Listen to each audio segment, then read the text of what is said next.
So some of the tools that were commonly used in the cloud, one of the most important ones that we're using is without a doubt the Sienna processing engine. Right behind that is definitely the Sienna router. And then the Viz Vector Plus is probably one of our more popular ones to use for video switching. Vmix is definitely a tool. It's kind of like our Swiss Army knife. It's like, well, we could just use the Vmix to do that. And there's a lot of people very successfully using Vmix in the cloud now. The Zooms and the Microsoft Teams and Skype are tools that we use to bring content into the cloud, as along with the LiveView servers too. And so we're using a LiveView server that is a virtual server, not one of the LU 2000 or 4000s that's sitting in an office. It's actually virtually, we were one of the first to work with LiveView to get that happening in our cloud infrastructure. So we see the video output of that LiveView server by NDI in our cloud.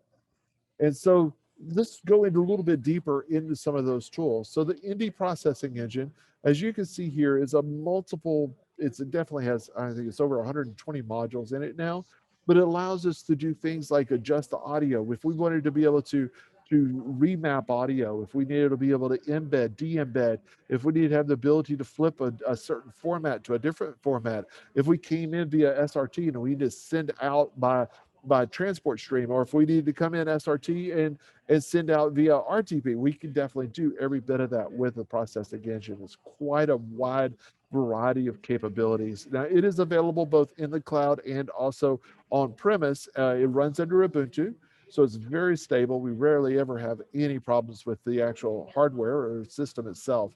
It's usually, if anything, it's anything with the structure of the actual cloud itself. So this is the Ndi processing engine. The way it looks, this is just kind of like the overview. The way it looks is something like this. So it's a very simple to follow. Believe it or not, that is simple. It's simple to follow because it's signal paths. You just draw your signal paths. It's very easily to visualize. This one is one we're using to just switch things. As you can see, it has its own built-in small video mixer with 6 inputs. And those can be programmed into, we have it programmed into our X keys or our Stream Deck, and we could cut cameras just like we're sitting in front of a normal switcher right there. But that's all being processed in the cloud. The other part of this Ndi processing engine, as I said earlier, is Unite. And this is where it's a very complicated drawing, but if you really dive into it, on the left side there, you'll see sources. Those are sources coming in from people that are using a Chrome browser, or in the iOS world, it would definitely be their default browser there, Safari. And those sources are coming in through the browser into the Unite system that is in Sienna. And then we're taking those NDI feeds and creating not only a multi-view for people to be able to see themselves and interact with other people, but also a mix minus on every single person.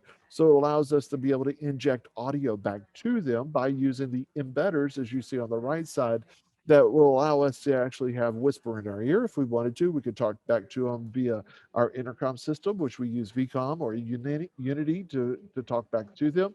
And then we also have it built into the system itself through Sienna too. They get a web link that comes back to them that they can see the program video and whoever they happen to be talking to. That is all fed off of NDI. So any source we wanted to push to those people, if they're remote presenters, we could push a countdown to them, notes, whatever you wanted to do. The other big part of this is our NDI router. The NDI router is a scalable router in the cloud that allows us to take any NDI source and any NDI destination and very easily visually connect those two together. It's a very simple push button type of setup, just like any other router you would ever see in a broadcast facility. It's configurable, so we can have different setups for different applications. This is our contribution panel, so it allows us to have all the destinations of where we want it to go, and then those, of course, those sources that we want to be able to bring to it. And then if you wanted to really simplify it down, if you give someone like a person that's just in charge of quality control, or maybe an executive that just wants to be able to see the sources that are happening in the cloud, you could get it down to something as granular as this, and they could just very quickly push the buttons, click the buttons, and those also can be sent off to hardware like the Stream Decks, or even in some of the older Blackmagic push button controllers too.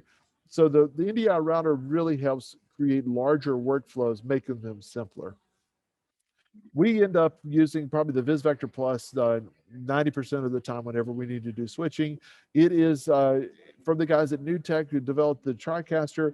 It is the code base from the TriCaster. It's effectively the TriCaster TC2 Elite now, but just in the cloud. And so it allows us to spin up multiple units, and it'll also allow you to grow. So if you need to start off with just one unit, you can, or if you need 2, 3, 4, 5, however many switchers you need, it's all in the cloud, and you can easily grow your needs.